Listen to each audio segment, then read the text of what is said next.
Good afternoon, everybody. My name is Antanas Lamas-Chisnulis, and I'm the General Manager of the Grand Potato Resort. On behalf of Team 9.1, we're going to present you the performance and the analysis of the Grand Potato Resort for the past year. Let me start with a quick introduction of the hotel and our management teams. The Grand Potato Resort is a 4-star, full-service property located in the city center, close to the waterfront site. The hotel consists of a total of 250 guest rooms, including 50 premium rooms and 200 standard rooms. The hotel has 2,000 square feet of conference and event space, which can accommodate up to 200 persons at a time. Now, let me please introduce you to the management team. Furthermore, we have Patrick Gillian and Augusta Panardo, who are the revenue management in-house. Furthermore, we have Doris and Tobias, who are our internal sales and marketing managers. And finally, we have David Behar, who is our external consultant, who will provide us with recommendations to reach our short-term and long-term goals. In terms of our position strategy, at first we're trying to focus on demographics and more specifically on the business segment, since we have the great conference and meeting space to offer. We thought that could be an opportunity, and thus we decided to position our hotel with high price and high quality.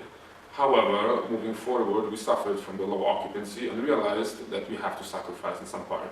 Considering the following high demand, we decided to shift to a competitive pricing strategy with relatively low price and high quality to boost our occupancy and RevPAR simultaneously. Hi, my name is Gillian Patrick, and I'm the revenue manager of Grand Potato Resort. Now let me give you an overview of the performance of the year. As we can see for the past couple of years, due to a soft economy, the hotel has experienced a decline in occupancy, ADR, and GOP. But the thing has totally changed this year. As we can see, occupancy has increased to 68.36% from last year, and ADR has reached to $180, which meets the goal that ADR equal or higher than competitors. Especially we had a great improvement in terms of GOP, which far exceeds investors' expectation of 25%. All this has to be attributed to our positioning strategies. As we can see from the trend in terms of seasonality, which suggests that our high season is from the second quarter. This can be backed up by the higher revenue and profit in quarter 2 and 3. This can further justify our new strategy starting at the end of quarter 1, which will lead to improvement in the overall revenue and profit. There is also something investors will be interested in too. On one hand, with figure of 12.69%, we exceeded the expectations to have equal or higher market fair share. While on the other hand, there is some disappointment existing as well. Our ROE of 7.17% is still below those investors' objective of 10%, which needs to be improved for further operations. Now, let's take a look at our performance regarding KPIs. Throughout the year, our MPI, ARI, and RGI were above 100, which indicate that we outperform our comp set in all 3 areas. Now for the quality report. To increase our hotel's value in quarter 1, we did soft goods reduce for a wide range of facilities such as meeting room, lobby, parking, ground, pool. Moreover, we did contract cleaning service for both premium rooms and standard rooms. We also did a renovation for the front office. These actions actually have a positive impact on our performances. Even though the ADR has dropped a bit from 189 to 176, we can see our occupancy has increased dramatically from 43.95% in January to 66.7% in March, which will lead to the increase in RevPAR from $83 to $103. For quarter 2, to keep up the good quality we delivered to the customers, we repeated the contract cleaning for all the rooms and also for front desk this time. Besides, we also conduct some redos for several facilities as well as big renovations for parking, ground, and pools, considering the reputation and the comments we received from guests. This enabled us to increase the ADR from $164 in April to $179 in June without compromising our occupancy and RevPAR.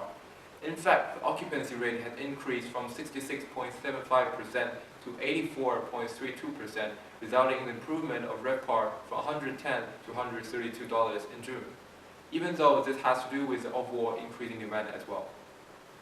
In quarter 3, we obtained our highest ADR of 190 in August and the highest occupancy rate of 85.65% in July.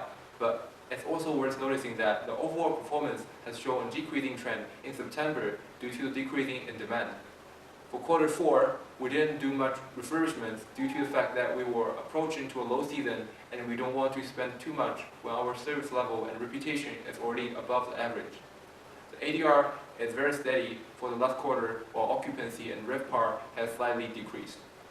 Hey, my name is Augustin Parnado and I'm the revenue manager. Now I am going to show you our performance concerning room revenue and profit margin. From diagram, we can see that the Grand Potato result has increased its room revenue gradually from January till August, where it reached its peak of 1,205,815. After August, the figure decreased months after months due to decreasing occupancy. The profit margin in percentage has shown a similar pattern throughout the year, while February has the lowest percentage, which may be due to the fact that we spend quite a fortune in marketing and advertising to attract guests in low season. Then I'm going to talk about the comparison between weekdays and weekends. We chose to compare the number of rooms sold to different segments in weekdays and weekends for our hotel. Throughout the year, we found out that for the Grand Potato results, we sold more rooms in weekdays for all segments except two. For best available rate, the number of rooms sold in weekdays is almost 4 times of that in weekends. It's interesting to see that for tour, number of rooms sold in weekend is slightly more than the figures of weekdays. Here's another diagram comparing the ADR for weekdays and weekends in different months. Generally speaking, for the 2 first quarters, the ADR was equal or slightly lower in the weekends, while the situation changed a bit for the last 2 quarters, where weekends ADRs were slightly higher than that in weekdays. This is because that at the first place we didn't realize that for weekends there were more transient business who would be more willing to pay a higher rate for accommodation. Thus, we changed our strategy at the end of quarter 2, which to be helpful for us to boost our revenue. Now let's take a look at the quality and value map in each quarter. First of all, in quarter 1, we started by being in a position with highest price and relatively low quality. We were able to improve our quality by the end of March, when our price still remained at one of the highest among the competitors. This is in line with our initial strategy to have high price and high quality. From quarter 2, since we changed our strategy to attract more customers by high quality and relatively low prices, our position in the diagram has totally changed. Throughout quarter 2, we were able to offer a lower price when maintaining good top 3 quality. In quarter 3, we did a good job keeping up our quality while increasing the price slightly. This is due to the fact that it was high season and customers were willing to spend more. But our price was still more competitive than our competitors. In terms of last quarter for the year, when it was a low season, we didn't successfully continue our strategy, resulting in our price and quality floating in the middle among all the hotels. It seemed to be okay, but when we think back, we realized that we shouldn't kind of ignore the importance of quality, even though it was the end of the year and low season. For RFPs, we didn't take any throughout the year. At the early of the year, when we suffered from the low occupancy, we were thinking about taking the first RFP. Even though we offered a rate of $85, which is far below our standard rate and even group rates, we still didn't get the RFP since the rate of the competition was lower. As we moved forward, we improved our occupancy rate due to our position and pricing strategy. Thus, we decided not to engage in the RFPs and instead focusing on our existing customers.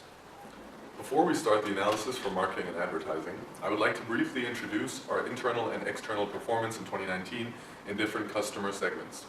For quarter 1, we can see from the MPIs that our hotel's overall occupancy is smaller than the market occupancy in all 3 segments. In this quarter, discounted customers contribute the most revenue and profit. This is due to the relocation of the new headquarters, bringing strong demand of corporate and business and the increase in RFP for corporate contracts in quarter 1. Our resort's occupancy has outperformed the market in transient and group segments. We can observe an increased balance between revenue and profit brought by transient and discounted groups due to the new airlines. However, discounted customers still bring proportionally more revenue and profit. In quarter 3 is a quarter where our resort shows the strongest performance in 2019. All 3 segments have outperformed the market. We can see that transient segment contributed proportionally the most revenue and profit due to the summer season and the increase in regional tourism promotion budget, which boosted the number of individual travelers. For quarter 4, our resort has outperformed the market in discounted and group segments.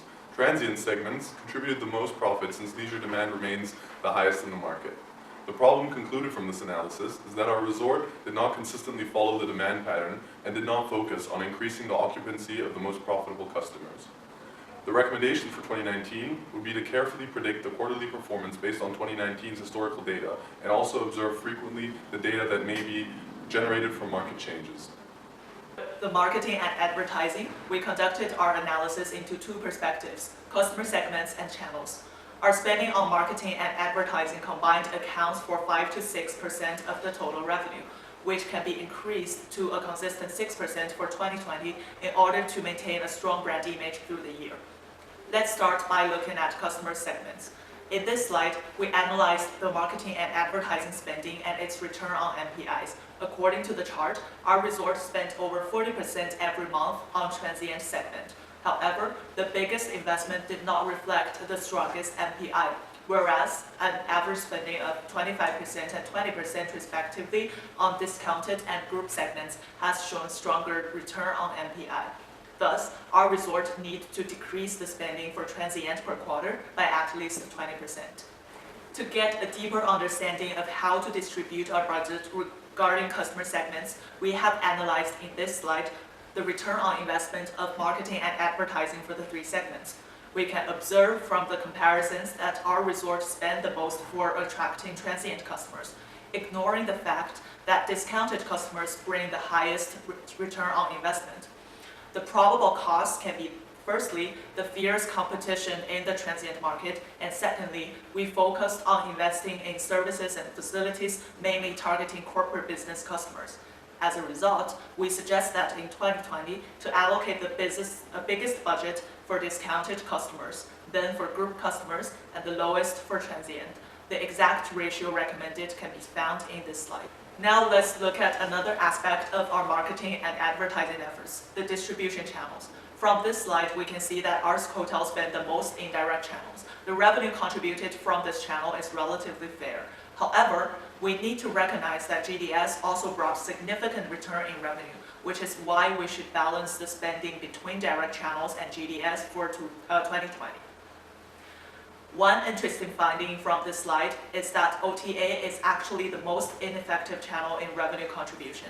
So in 2020, we should put OTA as the channel with the lowest spending on marketing and advertising. For wholesalers, they were relatively effective in terms of bringing revenue for Q1 and Q2, but became ineffective in Q3 and Q4. This is an important pattern to consider for 2020 as well, to spend more in the first half and less in the second half on wholesalers. To investigate more into the performance of different channels, we analyzed here again the ROI, which is the most valuable indicator for our shareholders and investors. This analysis has proved that OTA being the least effective channel to our hotel, with its ROIs being the lowest throughout the year. We can further confirm that wholesaler is the most effective channel in Q1 and Q2 with the highest ROIs, whereas in Q3 and Q4, the highest ROIs has shown by global distribution systems. The problem for our resort in 2019 is that we spent too much on direct channels. So for 2020, we should definitely cut the spending in direct channels and allocate its part to JDS. The exact allocation ratio can be seen in this slide. In the end, we combined the channel demand of the three major segments and the cost of each channel. We have found that the majority of our demand still come from direct channels, although its ROI is not ranked as the highest. The advantage of this channel that we did not consider during previous analysis is its cost being the lowest. Taking all the factors into consideration, we have decided that our hotel will put discounted customers and direct channels at the priority of our marketing and advertising budget allocation. Now I'm going to give you some useful recommendations based on last year's performance and those analyses. In terms of position, the Grand Potato Resort should stick to its current strategy with high quality and low prices, which proves to be effective. What can be improved in the future is definitely take timely adjustments according to competitors' move, as well as paying attention to the changing demand. Also, the Grand Potato Resort should make use of the low season to improve its facilities and service levels so that the large number of guests coming up in the busy seasons can receive better offers and higher value for their money. Moreover, after clearly understanding customers' willingness to pay, the Grand Potato Resort should differentiate its rate for weekdays and weekends in the future to maximize its revenue. And also, rates for different segments should be better established when take the distribution cost into better consideration.